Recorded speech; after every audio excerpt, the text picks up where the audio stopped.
શ્રીમદ જગદગુરુ રામાનુજાચાર્યજીના 1008મા પ્રાગટ્ય ઉત્સવ નિમિત્તે ધાર્મિક કાર્યક્રમોનું આયોજન કરવામાં આવ્યું। વડોદરા શહેરના જુબેલીબાગ પાસે આવેલું શ્રી વેંકટેશ બાલાજી મંદિર, જ્યાં 1008મો પ્રાગટ્ય ઉત્સવ હોય તેને ભક્તિભાવપૂર્વક ઉજવવામાં આવ્યો। મોટી સંખ્યામાં લોકોએ આ તમામ ધાર્મિક કાર્યક્રમોમાં હાજરી આપી આશીર્વાદ પ્રાપ્ત કર્યા છે। શ્રીમદ જગદગુરુ રામાનુજાચાર્યજી મહારાજના 1008મા પ્રાગટ્યોત્સવ નિમિત્તે શ્રીમદ જગદગુરુ રામાનુજાચાર્ય શ્રી 1008 સ્વામી શ્રી વેંકટેશાચાર્યજી મહારાજ શ્રીના પાવન સાનિધ્યમાં ભવ્ય ધાર્મિક કાર્યક્રમો યોજાયા। આ પ્રસંગે શ્રી રામાનુજ સ્વામીનો મહાઅભિષેક તેમજ કાજુ બદામ પિસ્તા અખરોટ ખારેક જેવા સુખાદ પદાર્થો અને ગુલાબ મોગરો જોઈ ગોટા જેવા પુષ્પો વડે તેમજ રૂપિયા પૈસા વડે અને કેરી ચીકુ સંતરા જેવા ફળો વડે સહસ્ત્ર નામ અર્ચના કરવામાં આવ્યા। ऐतिहासिक माहौल में भक्तिभाव महोत्सव उजवવામાં આવ્યો। ત્યારબાદ મંદિર પરિસરમાં જ શ્રી રામાનુજ સ્વામીજીની પાવન પાલખી યાત્રાનું પણ આયોજન કરવામાં આવ્યું।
लक्ष्मीना समारंभां नाथयामुनमध्यमाम् अस्मदाचार्यपर्यन्तां वंदे गुरुपरंपराम्।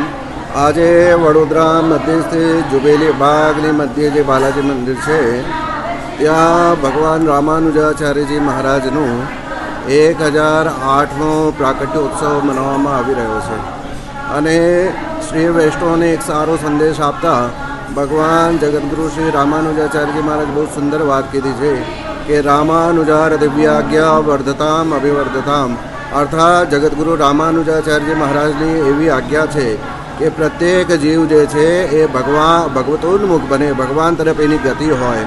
એટલે આપણે આ સંસારમાં આવીને વિચારવાનું છે કે આપણા જે જગદગુરુ આપણે આજ્ઞા કરી છે કે આપણે બધા પરમાત્માથી ભગવાનથી જોડીએ, પણ વર્તમાન વિડંબના એવી છે કે આપણે બધા ભૌતિક પદાર્થોથી જોડી ગયા છે। એટલે આપણા જગદગુરુ જે શ્રી બ્રહ્મ રુદ્ર સંકાદ્યા જે 4 વૈષ્ણવાચાર્ય થયા છે એ ચારેય વૈષ્ણવાચાર્ય આપણને ભગવાનથી જોડવાનું શીખવે છે અને એ જ ઉપલક્ષ્ય મેં આજે ભગવાન બાલાજી મંદિરમાં જુબેલી બાગ પાસે ભગવાનની પાલકી યાત્રા રાખી છે. ભગવાનની અનેક દ્રવ્યોથી અનેક સામગ્રીઓથી અર્ચના રાખવામાં આવી અને ભગવાનનો દિવ્ય અભિષેક પણ રાખવામાં આવ્યું છે. એવો સુંદર કાર્યક્રમ આજે